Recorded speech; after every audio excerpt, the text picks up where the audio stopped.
Picture this. It's a sticky summer dawn in 1941, Bayou St. John, New Orleans, where the air hangs thick with the scent of cypress swamps and fresh-cut mahogany. A sleek 78-foot shadow slips into the water, her triple Packard engines humming like a hive of angry hornets, propellers churning the muddy Mississippi into froth. She's not some luxury yacht for oil barons. No, this is PT-6, a prototype torpedo boat that's about to rewrite the rules of naval warfare. But behind her gleaming plywood hull isn't just Yankee ingenuity. It's a ruthless economy of dollars, deals, and desperate Depression survivors betting everything on speed over steel. You see, while admirals dreamed of battleship broadsides, a handful of shipyard wizards in forgotten corners of America were racing to cash in on Uncle Sam's war panic, turning scraps of wood into machines that would cost Japan dearly. And here's the hook that'll have you locked in. What if the real weapon that pierced the Imperial Navy's heart wasn't torpedoes or gutsy skippers, but a shadowy profit engine pumping out hundreds of these mosquito boats at a clip that made tycoons richer than Croesus, while everyday welders and riveters clawed their way from breadlines to battle glory? Hang tight, because this isn't another tale of salty heroes dodging destroyers. This is the untold dollar saga of how plywood pirates built an armada from nothing, flooded the Pacific with percentage point precision, and turned wartime desperation into a gold rush that still shapes your morning commute. By the curtain call, you'll get why those splintery speed demons didn't just sting, they bankrupted an empire's night dreams. Let's roll back the reel to the dog days of the Great Crash 1932, when Wall Street's ghosts still haunted every factory gate from Bayonne to Bayou. America was on her knees. GNP cratered 30%. Factories idled like rusty hulks, and gold fever gripped the nation as FDR locked down Fort Knox to pump life into the dollar. But in the shadows of that chaos, visionaries like Henry Kaiser, yes, the dam-building dynamo, were sniffing opportunity in the Navy's quiet panic. Japan? She'd been gobbling islands like a kid with candy since Manchuria in '31, and U.S. admirals knew their treaty-limited fleet was a paper tiger. Enter the PT boat dream, small, cheap, fast-as-hell craft to harass the big boys without betting the farm. The Navy's 1938 call for designs. It dangled $15,000 prizes, peanuts today, but a fortune in scrap metal then, sparking a frenzy among boat builders. Emotional gut check. Imagine Silas Huckins, Jacksonville yacht king, sketching hulls by lamplight, his shipwrights, ex-bootleggers from Rum Row days, whispering, "Boss, this ain't leisure cruisers. This is war on water, and if we nail it, we're set for life." Huckins poured his own dough into prototypes, netting a measly $28.60 profit on the Navy's buyout of PT-69. But that spark lit the fuse for an industry that would churn billions. Suspense brews as the Plywood Derby of July '41 explodes on a crisp Long Island Sound morning.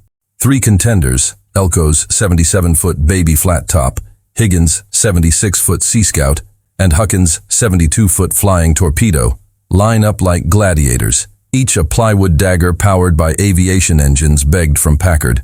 Crowds throng the docks, reporters scribble furiously, while Navy brass like Lieutenant John D. Bulkley, fresh from Philippines hell, eyes them like hawks.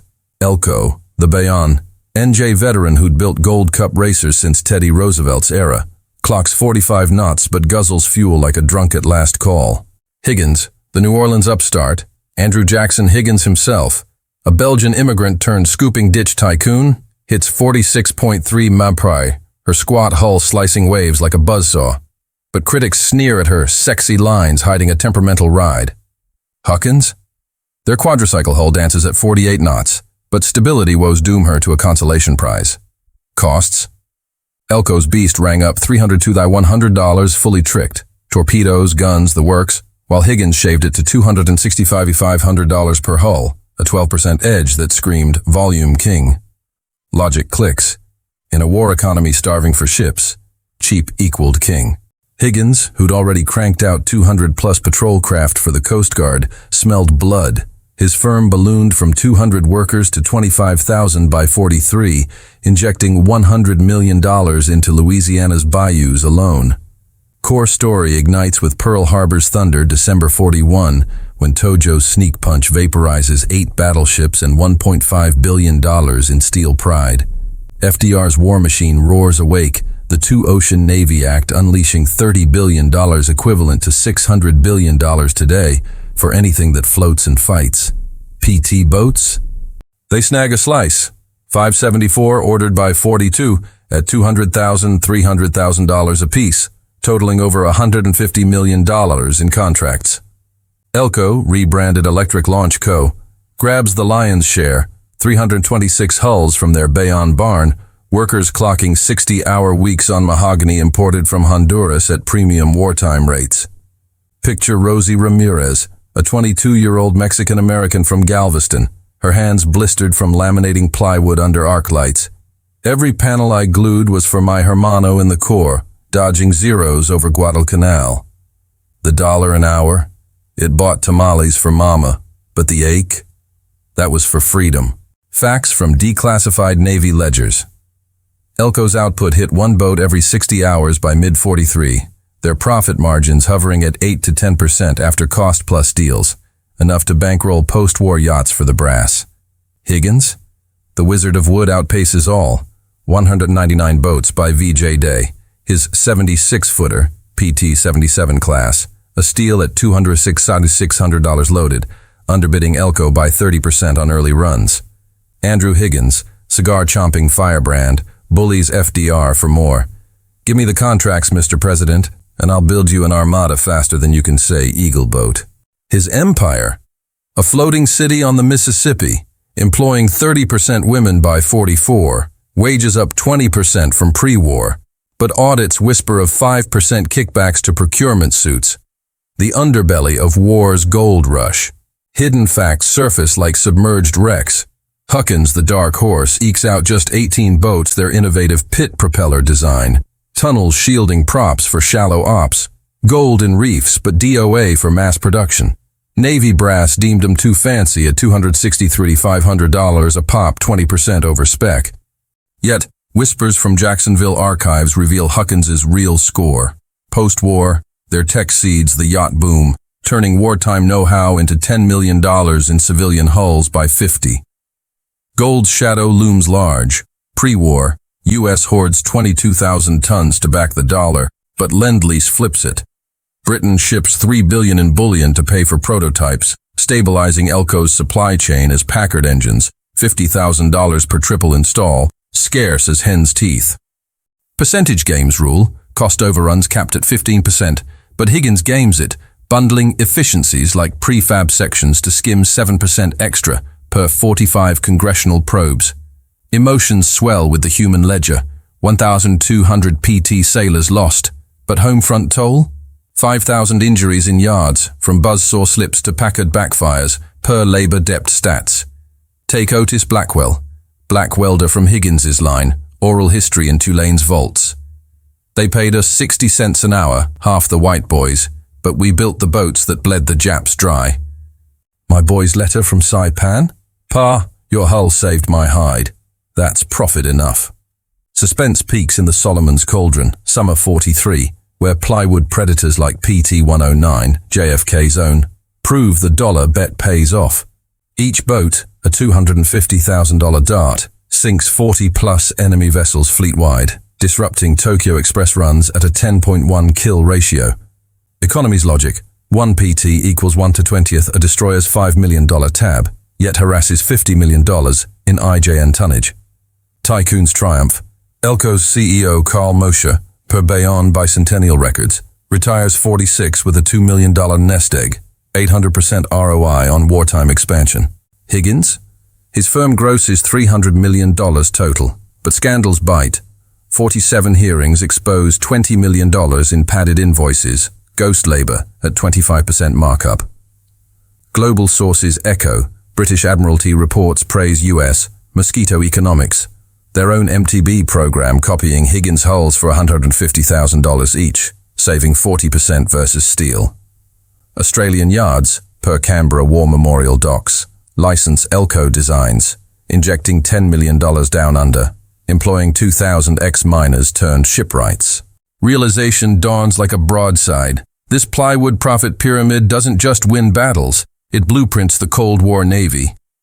Post-45, surplus PTs scrap for 10% value, $20,000 hulls to razor blades, but tech transfers gold. Packard's V-12s birth civilian speedboats, a $1 billion industry by 60. Higgins scoops evolve to landing craft, seeding Vietnam riverine ops.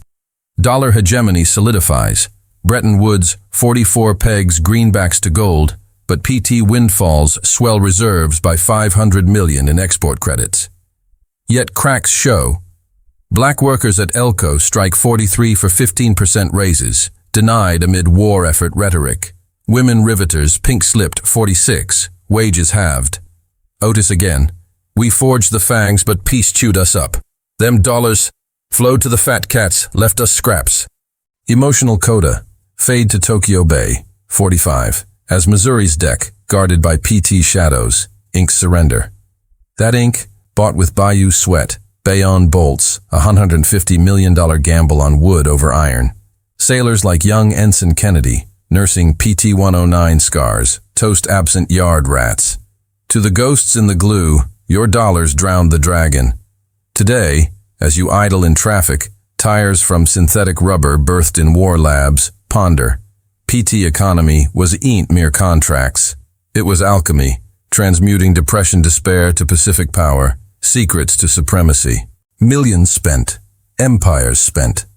But the real rich, the spirit that said, build small, strike hard, profit eternal. If this stirred your salt, smash like sub for more hidden histories, comment your wildest war econ twist. Fair winds till next. Word count, 1,456. Expanding for 20-minute depth, layer in yard-by-yard sagas. Elko's Bayonne boom, 500% workforce surge, 50 members contracts. Higgins' NOLA miracle, from 1 to 199 boats. Andrews feuds with brass over 10% spec changes, saving 40 members. Huckins' niche, 18 hulls but patents worth $5 million post-war. Anecdotes, worker strikes, gold shipments from UK, 200 Matterus Lend-Lease for engines. Percentage audits, 12% overruns. Burris 18 million skim. Pacific tie-ins, each sunk transport, 10 million IJN loss. Versus PT's 250K cost, 40.1 ROI. Global, Soviet copies in Vladivostok, 80 million ripoff. UK Vosper MTBs at 180K inspired. Human arcs, Rosie's post-war layoff, Otis's GI Bill denied.